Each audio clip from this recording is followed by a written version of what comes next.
最近啊，冯小刚导演8年前拍摄的一部电影《芳华》又火了啊。这让我想起冯小刚导演曾经说过的一句话，他说：“有垃圾观众，才有垃圾导演，才有垃圾电影。”这句话得罪了所有的人了，成千上万的人在微博上骂我呀，把我骂得狗血喷头。他就是说，你们拍不好电影，为什么让观众背这黑锅？我觉得此时此刻这句话得做适当的修订啊。就是一部不错的电影啊，也会有垃圾观众。所谓垃圾恒流远啊，一颗永流传呐。其实这个也比较好理解啊。那我们经常听到一句话嘛，他说1000个人心目中有1000个哈梅利特。也就是说，一个导演啊，他创造出一部电影啊，当他推向市场之后，这部作品就不再属于他了。每个人都有权啊，从自己的视角去诠释、去解读。那智者看好的电影呢，他会看到智慧的光芒；那垃圾看电影啊，他会得出垃圾的结论呢。垃圾复垃圾啊，这永恒啊，流传嘛，对不对？所以我觉得冯小刚啊，他看到他自己的电影啊，以这种方式重新回到公众的视野，重新为他赢得这种名声啊，我觉得他一头撞到南墙上啊，撞死的心都有。为什么？因为对于一个有追求的导演来讲啊，被垃圾所误解啊，为他赢得名声，这就是一种侮辱啊！因为我们在说，你们观众在骂垃圾电影，对，为什么有这么多垃圾电影？但是为什么那么多垃圾电影，你们骂的电影，它有那么高的票房？对呀，这个它是不是因为你们看鼓励了那些制片人对上前急功近利，有几个明星抓过来什么剧本？导演你别说话了，我们决定就这么拍，把综艺节目这个东西不合理啊！哎呀，反正他们有人看。当然了，感觉到被侮辱的可能还不仅仅包括冯小刚，也包括这部电影中间的男一号黄轩呐。因为随着《芳华》这部电影又火了，黄轩也又火了啊。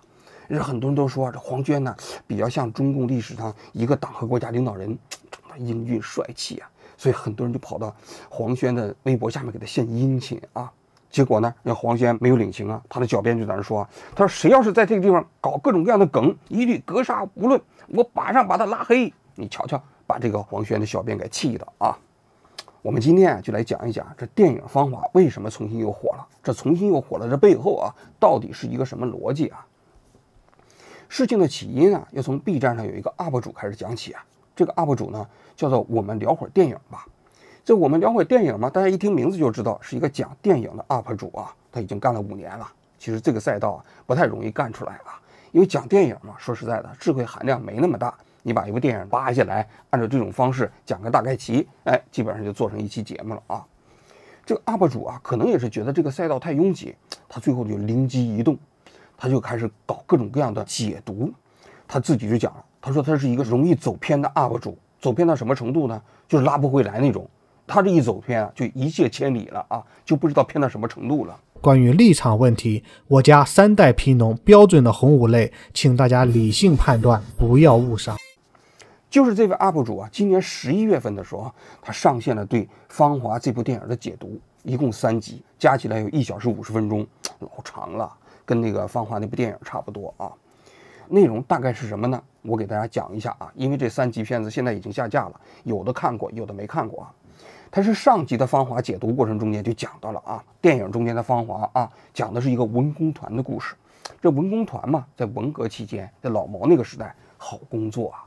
一般都是干部子弟啊，有关系的，走后门的才能进去啊。因为文工团在军队中间，首先参军就是让人羡慕的一个职业啊。另外一个呢，文工团你虽然参军了，但你又不需要拉练，又不需要上战场。然后呢，那里头女孩子个个长得都非常漂亮，天天练功，演出过程中间还受到大家的那种欢迎，是不是？都是令人羡慕的目光。在这个电影中间呢，大部分人都来自于官宦家庭，但是也有2个例外。一个是女主人公叫何小平，这何小平呢就是穷人家的孩子，没有任何背景啊。男一号呢叫朱峰，这2个人都是无产者，都是没有任何家庭背景加持的人，进入到了文工团。这何小平啊进入到文工团以后呢，就备受歧视。为什么呢？你想一想，穷人家的孩子嘛，身上有味儿，有汗味儿，让他们说都馊了。那其他的那些官宦家的女孩子，你就瞧不上的吗？所以无论朱峰也好，还是何小平也好，到了这个环境里头就备受歧视，他们一直渴望被接纳、被承认。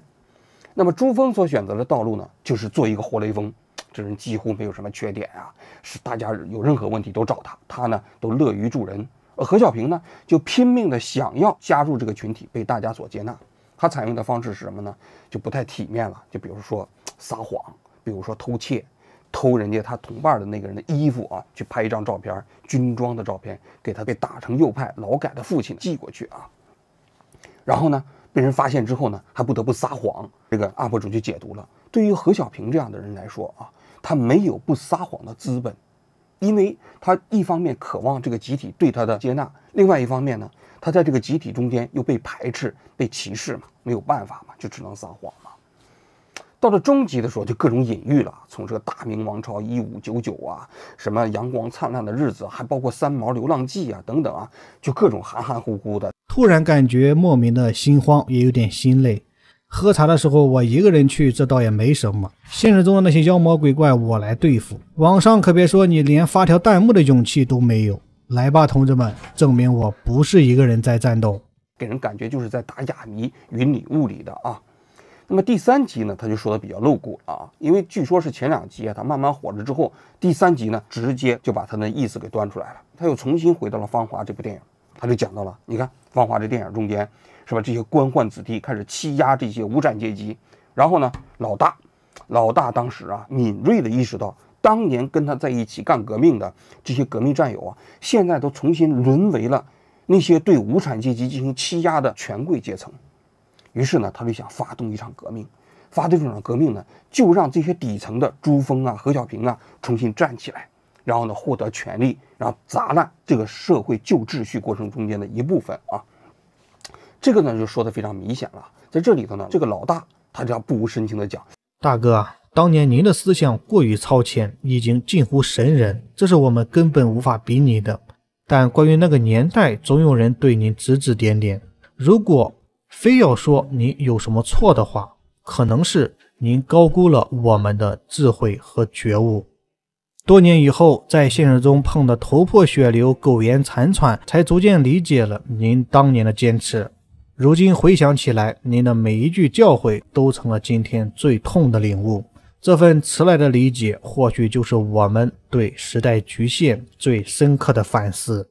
大哥，你太超前了，我们是走了头破血流之后才意识到当时你是神人呐，因为你当年就看到了这个历史发展过程中间的残酷性嘛，是吧？最后影片结尾的时候还是用格瓦拉的那句话：我们走后，他们会给你们修学校和医院，会提高你们的工资。这不是因为他们的良心发现，也不是因为他们变成了好人，而是因为我们来过。此致敬礼。说得好，热血沸腾啊！其实这个 UP 主可能不知道啊，这格瓦拉啊这句话啊，经后来的历史学家考证，似乎是没有讲过这句话。而格瓦拉呢，也曾经访问过中国，他1960年的时候来过中国，见过毛泽东，也见过周恩来。周恩来见到格瓦拉之后，曾经说过一句话，他说：“这个人呐不行，一身匪气，光想着搞破坏，放一把火就走。”你可以看到了吗？当时的中国实际上对格瓦拉并不感兴趣啊。那么他这个第3集啊，就说得很明白了，这里头讲的那个老大就是老毛。老毛当时发动文化大革命，因为当时老毛就发现了，建国之前跟他一起打天下的这些革命战友啊，建国之后慢慢的都堕落成了一个新的权贵阶层，工人贵族啊，还有包括那些走资派啊，是吧？那这些走资派呢，都跟老百姓之间渐行渐远，于是他想发动无产阶级文化大革命。这无产阶级文化大革命啊，就是发动底层的劳动人民重新起来夺权、砸烂旧秩序的一部分。而这种朱峰呢，就是谁呢？就是王洪文，这毛泽东发动文化大革命中间清廉的无产阶级造反的代表。而这个当时何小平是谁呢？他当时含含糊糊讲，为什么要改成平？因为这个字非常有意思。首先，它里面带3点水，再看平的拼音 P 写错了，这就是江青。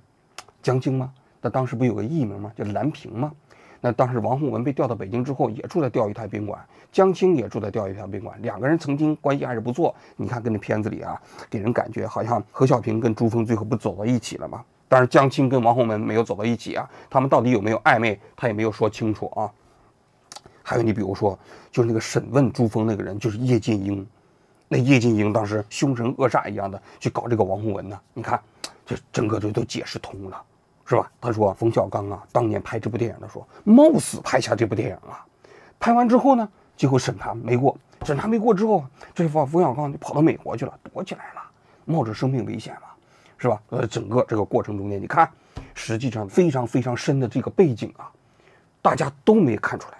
虽然最后《芳华》这个电影播出来之后啊，所有人都没有看出来《芳华》背后的深意，只有他作为这么一个 UP 主，在8年之后，在 B 站这个平台上，终于发现了《芳华》背后的巨大的历史的秘密。于是乎，他通过打哑谜的方式，给这个《芳华》重新做了正确的解读。不管你信不信，反正他是信了啊。那么这个3集片子上线之后啊，一开始没有引起太大的关注，但是后来啊就越来越多啊。我看很多人呢都非常支持的，底下打人民万岁呀，什么之类，只有人民才是创造历史的动力呀，都是老毛那个时期的革命口号啊。然后后来呢，在12月5号这一天，这3集片子就被下架了，似乎啊就给人感觉说中了。那你想想，如果他说的不对的话，为什么要下架呢？他片子里本来他就隐隐乎乎说他做这个片子有可能被喝茶的时候大家要给他点赞等等，你瞧瞧，这不一切都印证了吗？那接下来我来讲一讲《芳华》解读。首先我觉得啊，就整个这个 UP 主啊对这个《芳华》这部电影的解读，那可能都是错误的，或者说都是一种误解啊。首先我们知道，《芳华》这部电影的原作者是严歌苓。严歌苓啊，当时之所以写《芳华》这个小说，实际上他就是为冯导啊量身定做写的一部小说。据他自己讲，当时啊，这冯导就跟他讲，他说有这么一个故事，你看你能不能写？然后呢，这《芳华》的作者严歌苓呢，当时听到之后呢，他就觉得很感兴趣，因为他早年曾经就在文工团干过，所以呢，他就跟冯小刚就说了，既然如此呢，我就先写一部小说，写完小说之后呢，如果你能看上，咱就把它改编成电影；看不上的话呢，它是一个独立的文学作品。所以呢，严歌苓就在这个基础之上写下了小说《芳华》。据他自己讲，其实他这个《芳华》电影中间呢，讲的有很多属于自己的经历。他自己在接受采访的时候呢，他就讲了，他说《芳华》这部小说是他写的最诚实的一部作品。这作品中间有着对那个时代的反思和自责。为什么说有反思和自责呢？他说啊，当一个人受到集体的迫害的时候，很多人可以在这里头寻找到一种安全感。因为大家都去共同迫害一个人嘛，所以他希望通过他自己的小说能够反思这一点。也就是严歌苓这个人无论如何都不可能是一个对文革进行讴歌的人。大家可能还看过他另外一部小说叫《陆犯焉识》，后来这部小说也被那个张艺谋改编成了电影叫《归来》。后来实际上张艺谋的电影1分钟实际也借鉴了陆犯焉识的这部小说里的情节啊。他这部小说讲的是他祖父为原型，他祖父是当年留学美国获得博士学位的。但是回到中国之后啊，历经各种政治运动，饱受迫害啊，这一生实际上过得非常非常的潦倒。那么在这个小说中间，大家都知道陆犯焉识也是一个留学国外的一个知识分子啊，但是后来呢，由于政治运动被发配到大西北啊，在那个地方过了20年的改造生活。这种改造生活就把一个旧式的文人残存的一点尊严啊，完完全全搞成了一地鸡毛。当文革结束之后啊，他拖着疲惫的身体回到上海的时候，敲开自己的家门，他的妻子已经失忆了，就问是谁呀？看到他已经不认识了，而他自己的孩子已经完完全全变成了一个小市民，跟他父亲之间啊也有各种各样的这种怎么说不和谐呀，一个时代的悲剧啊。你想想，严歌苓能写这样的小说，他能讴歌文革吗？那好了，那严歌苓既然不可能讴歌文革的话啊，那冯小刚有没有可能把严歌苓批判文革的作品改造成一个讴歌文革的作品呢？那就更不可能了，对不对？冯小刚拍摄的这么多电影，大家可能也都看过啊，《我是你爸爸》、《一声叹息》呀。他曾经在接受13邀的采访的时候，他曾经说过一句话，他说在这个电影审查制度下，他有的时候也没有办法啊。他说当时他特别想拍《一声叹息》。结果呢，那电影局的人就跟他讲，他说你拍3部贺岁片，然后呢，我就让你拍一声叹息。结果他没办法，就拍那种无聊的贺岁片啊。然后他就讲拍没完没了的时候，他说没完没了这部电影啊，真的没有什么可表达的。当然也找来了葛优，他说拍的过程中，葛优就曾经跟他说过一句话，他说哥们儿，咱能不拍吗？你是欠了多少钱？我给你找一点赞助，是吧？咱把这窟窿填上，咱别拍了。也就是说，这哥俩当时面对那样一个没有表达这个目的的电影的时候，都痛苦不堪。但是冯导为了能够拍一声叹息，就不得不做这样的牺牲。同样，《芳华》这部电影啊，其实在我看来也是他对文革的控诉。他自己曾经讲过，他实际上最喜欢的岁月就是80年代，因为80年代那个时期呢，既相对比较自由，人活得又有一些奔头和理想。他说那个时候他经常到海淀剧院看中央音乐剧团拉的那些古典音乐。提到那段岁月的时候，他无比的怀念。他说这是近100年来中国最黄金的时代。相反，他在《锵锵三人行》里头，他曾经跟窦文涛讲，他说文革还有可能再来呀。所以我觉得再搞文化大革命的可能性特别大。我始终认为啊，再来一次特别大，而且再来文化大革命，可不是像过去的时候给你挂一牌子撅着你逗你，这次我一定把你弄死，我让你翻案，我让你翻不了案。而且我觉得对现在的很多人来说，再有文化大革命它是有快感的。他说你们都小心呐，为什么？因为这个仇富的心理啊，到最后有可能仇官仇名，所以你们这些有钱人都要小心呐。我觉得我会看到那么一天，我不断的现在在各种饭局上吓唬他们，吓唬有钱的，吓唬有名的，财富那天嘛。这个说你们就等着吧，你看看啊，这是抗日啊，再过2天如果没管，就转成抗富，没错没错，是吧？哎，然后就冲到你们别墅区里头，把你们家砸了，把你们东西拿走了。你想想，这样的人有可能会去讴歌文革吗？根本不可能啊！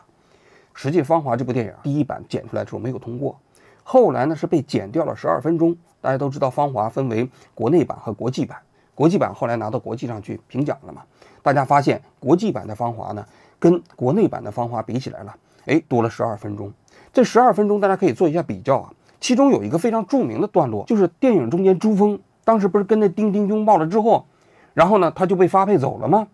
但是他被剪掉的那个桥段里头就有这么一段，就是那些人，他周围的那些人疯狂的给他搞批斗会，批斗会的过程中间还表决大家要不要处罚朱峰，这个段落被剪掉了。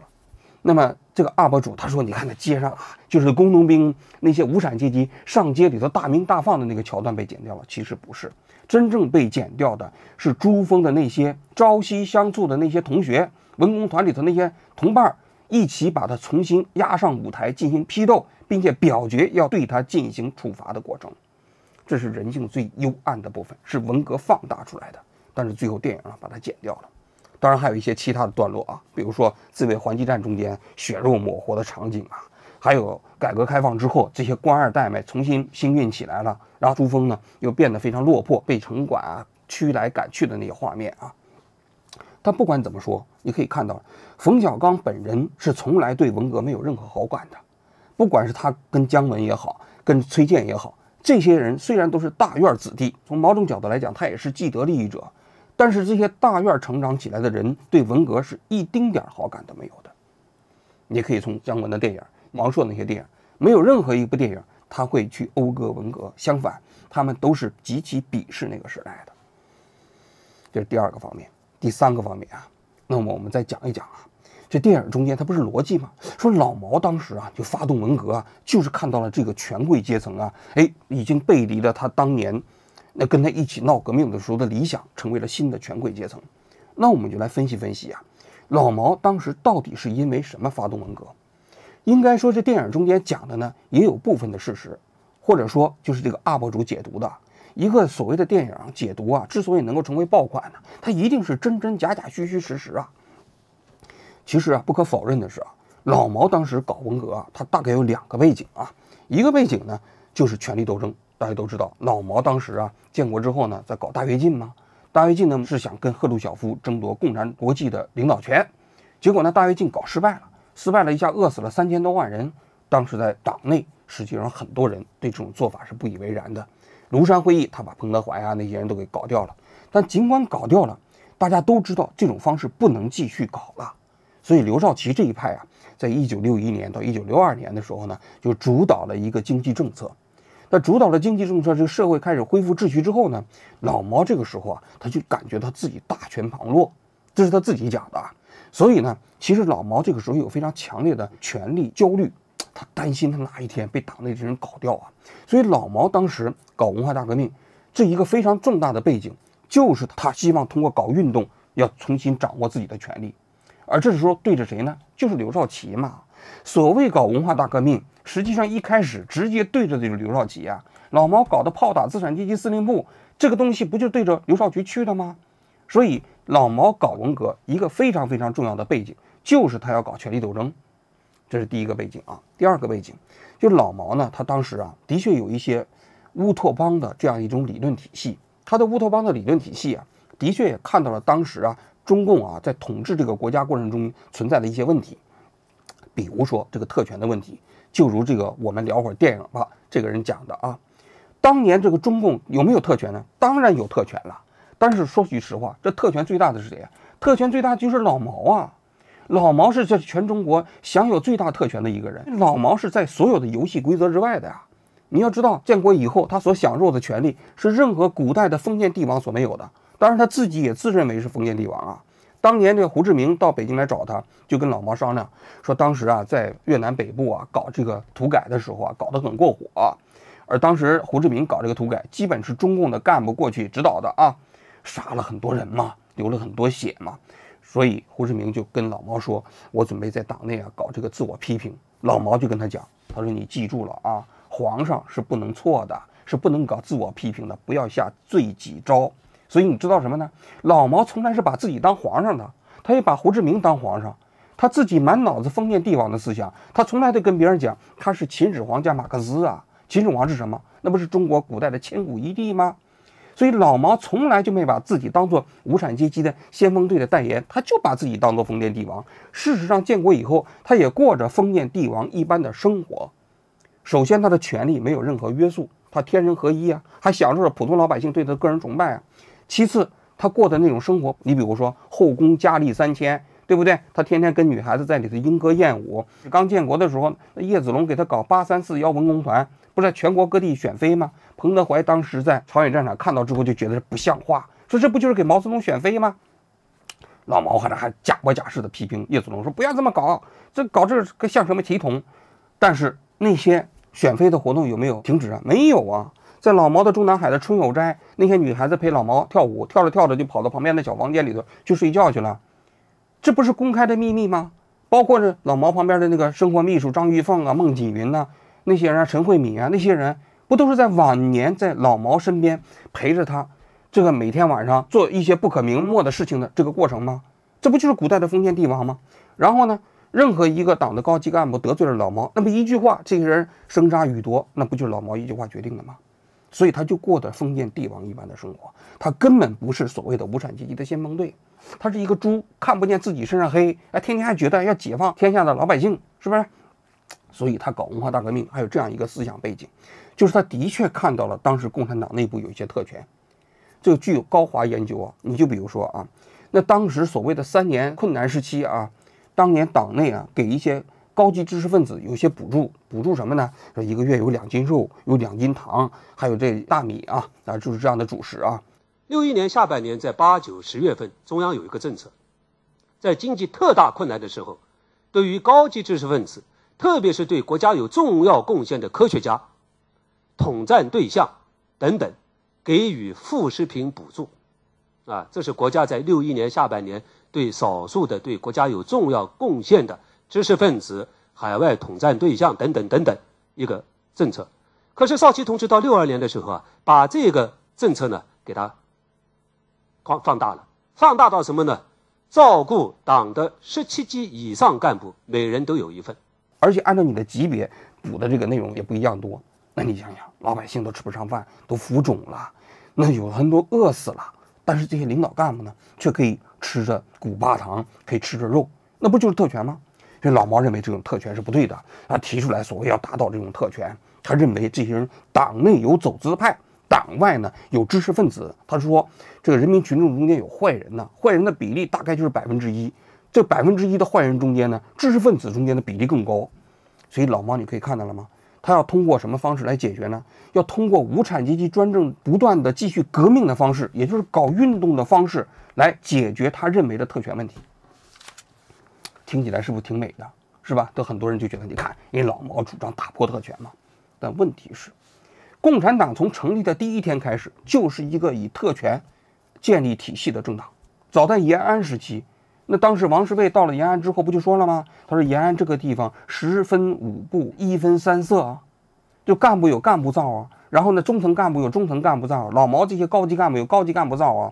然后前方的战士在前方打仗的时候都吃不饱，后方的一些高级干部夜夜笙箫啊，天天跳舞啊，跟别的女的搞破鞋呀，这老毛不就这样吗？所以王世卫就把这个意见提出来了，反特权吧。结果怎么着呢？老毛根本没支持他。老毛说，到底是马克思挂帅还是王世卫挂帅？于是乎把王世卫抓起来，直接就给秘密处决了。如果老毛反特权的话，他应该支持王世卫啊，他怎么把王世卫抓起来给枪毙了呢？所以你要知道，老毛反特权这是个笑话，他根本不反特权。还包括建国以后，大家都知道57年，他说大家赶紧给我们提意见，我们共产党畅所欲言，是吧？阳谋，对不对？结果有些出来提意见了，你比如说梁漱溟，他说共产党靠农民起家，现在呢农民被牺牲了，那我觉得这不太公平。老毛一说，你看梁漱溟又想反党了，结果把梁漱溟给打倒了。那些所有提针对干部的一些举动的，通通都被抓起来打成了右派。而且那时候还发明了一套理论呢，说这个毛主席啊不能亲自做很多事情啊，你只要反对基层的支部干部，就是反对毛主席。那你想想，那些基层干部有一些补贴，有一些补助，那你反对这种补助的话，你就是反对毛主席嘛。那当时老毛为什么不反对这种特权呢？所以老毛反特权其实只是一个工具而已，他其实目的是为了他搞这个权力斗争，当然夹杂着一些古代的那个空想社会主义啊，也或者是中国古代大同思想的那样一种不切实际的臆想，共同构成了文化大革命的共同的思想起源。那这就是老毛真实发动文化大革命的过程啊！当然了，他在文化大革命的过程中间，他搞得就更激烈了。他是通过砸烂旧秩序的方式啊，让造反派夺权呐。然后于是乎，王洪文啊这些人就进了中央。所以你看那个芳华的 UP 主就解读了，说你看王洪文，人家就是毛泽东思想的代言人呐，无产阶级啊，又红又专呐。结果呢，到了中央，功亏一篑，后来被这些人搞掉了。那接下来我们就要分析分析啊，老毛当时为什么要把王洪文这些人搞到中央啊？他当然就是认为不信任党那些走资派了，这刘少奇都搞掉了，邓小平搞掉了，尤其是林彪当时啊，这个下台之后，他呢急需填补权力真空。再加上他那脑子里头所谓的乌托邦的思想又放大了啊！他当时那文革的16条里不要叫巴黎公社式的普选吗？当然那个巴黎公社的普选他也没搞啊！他在全国各地找了一些造反派的头头，于是选择了王洪文。王洪文呢，他是个吉林人，早年的时候参加过朝鲜战争，当宣传干事啊。复员之后呢，跑到上海的国棉17厂做了一个保卫干事。文革爆发之后呢，他就跟别人成立了上海的工种司啊，在上海夺权。1967年的上海的1月风暴又搞了什么康平路事件啊，最后受到了老毛的赏识。1969年的时候进入到中央，1973年10大的时候啊，他38岁就当选为中共中央的副主席，那当时是志得意满啊。那么和王洪文一起进入中央的还有一些造反派，比如说大寨的党支部书记陈永贵，文革开始之后响应毛主席的号召啊。然后呢，就直接去山西省西阳县去夺权，又到山西省政府去夺权，后来就进入到了中央，当选了国务院的副总理。还有这个河南有个女工啊，叫吴桂贤，他们家就在陕西嘛，陕西的国棉机厂啊，也是一个女工啊。最后呢，也进入到了中央，当选了这个中央的国务院的副总理，分管什么科教文卫啊。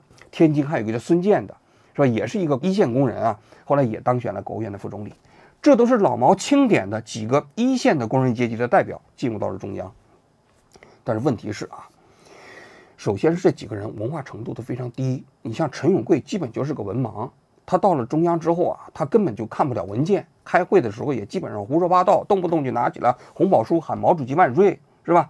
你要说他治理国家的能力，那是根本没有。吴桂贤呢是小学文化水平，也基本如此。那么王洪文的文化程度稍微高一点，好像是初中毕业吧啊，那就是在这里头就属于人才了啊。但问题是，这些所谓的一线的工人阶级出身的人，或者农民阶级出身的人，他们真的代表无产阶级的利益吗？非也，真的是非也。这王洪文到了中央以后啊，他很快就腐化堕落了。那当时人民大会堂开国宴的时候啊，茅台酒喝半瓶，剩下的他倒到一个瓶子里自己揣回去，他喜欢喝酒啊。后来当了中共中央副主席以后，那就浮夸了。他1975年回到上海的时候，见到上海那些小兄弟，每天要吃鱼翅、鲍鱼，而且说什么东西马上就得给他搞，那过的就是花天酒地一般的生活呀。也就是说，他虽然出身于是无产阶级，但其实他当时腐化堕落的速度一点都不比老毛打倒的那些走资派要更轻。像这个陈永贵、吴桂贤啊，虽然说还没有来得及腐败啊，或者说腐败的速度没有像王洪文那么快啊，但这些人本身确确实实没有任何治理国家的能力，这就是老毛选上来的一些所谓巴黎公社式的党和国家的领导人。大家可以想象一下，就这些人管理国家，能把国家带向何方啊？所以老毛当时搞这个文革啊，在思想上是一种反智主义。治理国家呀，虽然说要体现无产阶级的利益，但绝对不是说让无产阶级直接治理国家就对的。恰恰相反呢，治理国家也是一门专业呀，它也需要专业的知识和门槛啊。没有这样的能力，你不经过系统的学习，你就搞一个大佬出来，农民他并不一定就能代表农民的利益，他什么也不知道，你让他怎么治理这个国家呢？所以老毛的这种反智主义，加上他那种所谓的打砸抢烧的方式，构建了中国的文革。那么文革中间那些普通的老百姓真的是受益者吗？并不是啊。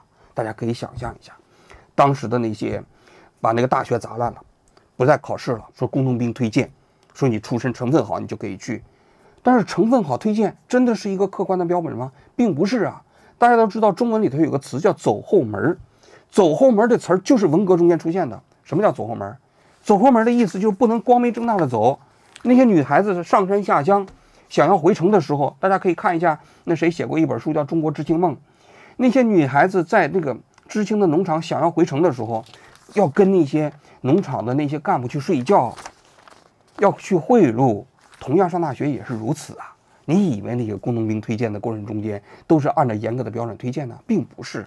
当那些掌握了拥有推荐权利又没有客观标准的时候，那腐败起来是令人发指的，所以才有走后门这个词在当时流行。再加上那个时候城市的年轻人高中毕业之后就上山下乡，然后呢武斗械斗，到底谁是受益者谁是受害者？我有一个观点，在这个所有的这个社会体系中间，秩序实际上保护的就是这个社会的最弱势的群体。如果没有这个秩序的保护，这个社会中间的弱势群体一定是首当其冲成为受害人。这一点你去到文革中间也是如此。你别看文革期间共产党的一些高级干部被打倒啊，他们的孩子从一开始的红五类变成了黑五类，但是我跟你讲，人家就算变成了黑五类，人也比你这些普通的何小平们、朱峰们的待遇要好。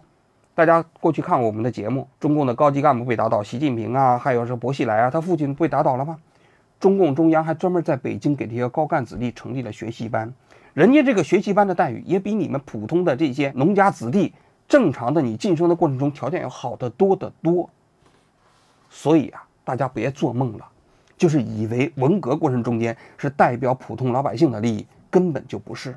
它就是一个共产党的这种特权阶层他们发起的，老毛发起的权力斗争的这么一个游戏，再加上了一些反智主义的思想观念，在中国造就的一场大灾难。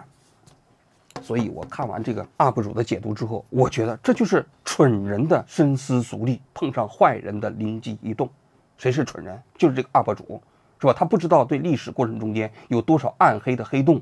那谁是坏人？坏人就是老毛啊！老毛这个千古一帝，这一个混世魔王，利用共产党的体制发动了文化大革命，给中国造就了这样一场灾难。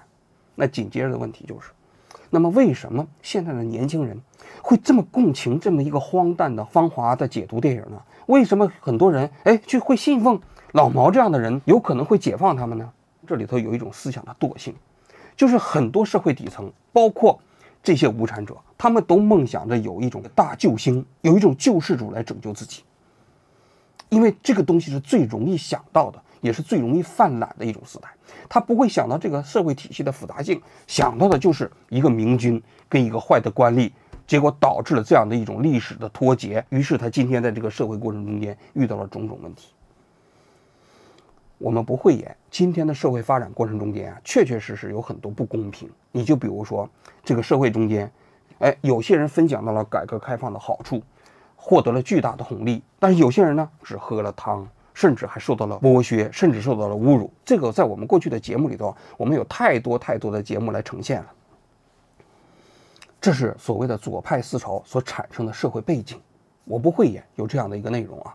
但更重要的一点，在我看来，是因为中共在文革结束之后，没有对这场人类历史上的浩劫有过真正意义上的彻底否定和反思。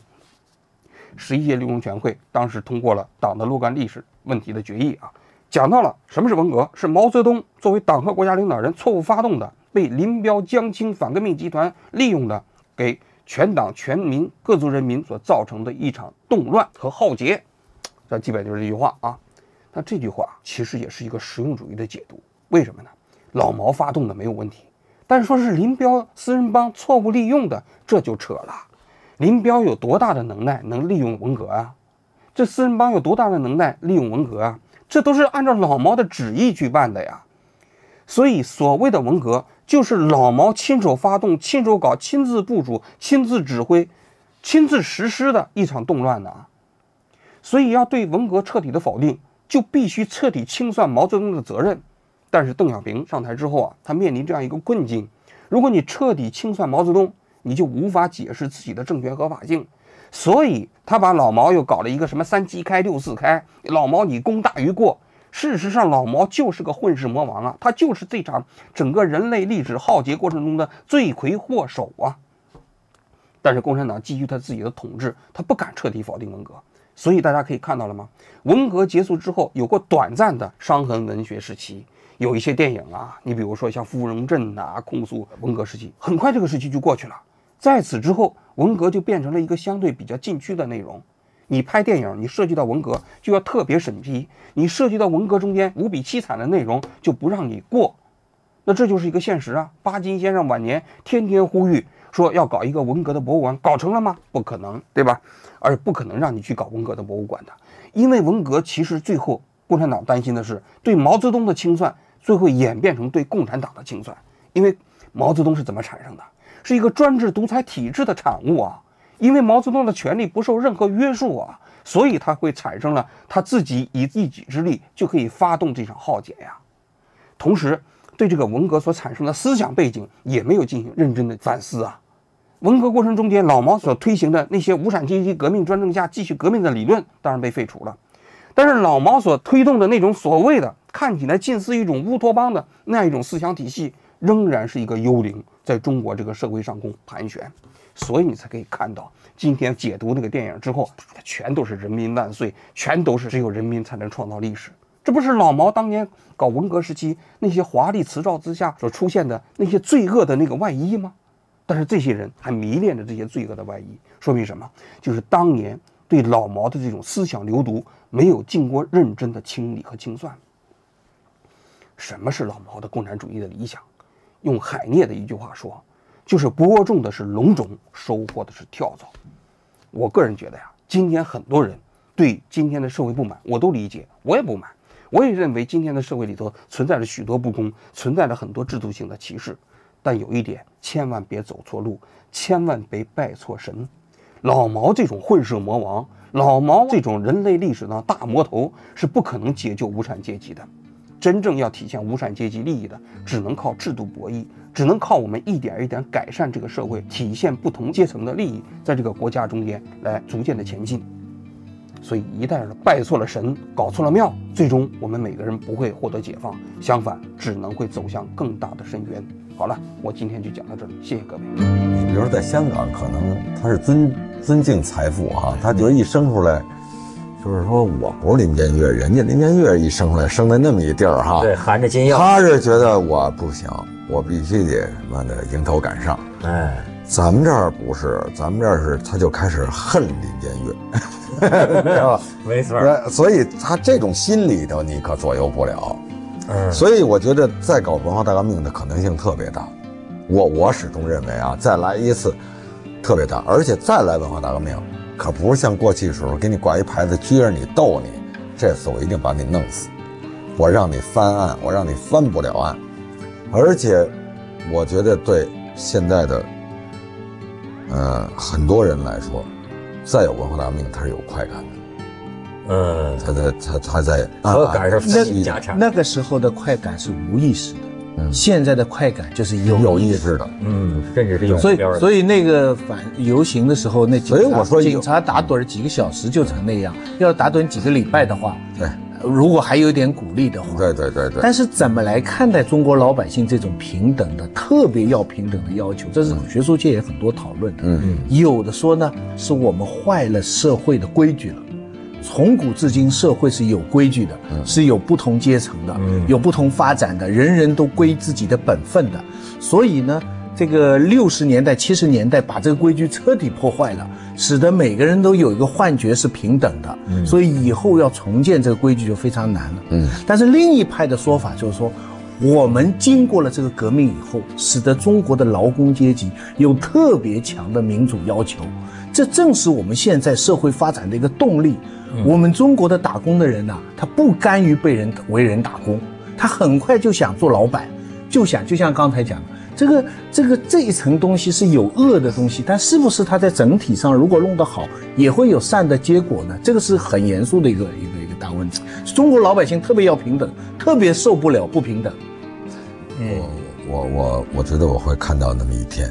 我不断的现在在各种饭局上吓唬他们，吓唬有钱的，吓唬有名的。财富那天嘛，这个说你们就等着吧，你看着这是抗日啊，再过2天如果没管，就转成抗富。没错，是吧？哎，然后就冲到你们别墅区里头，把你们家砸了，把你们东西拿走了啊。然后呢，我吓唬他们，我说你们呀。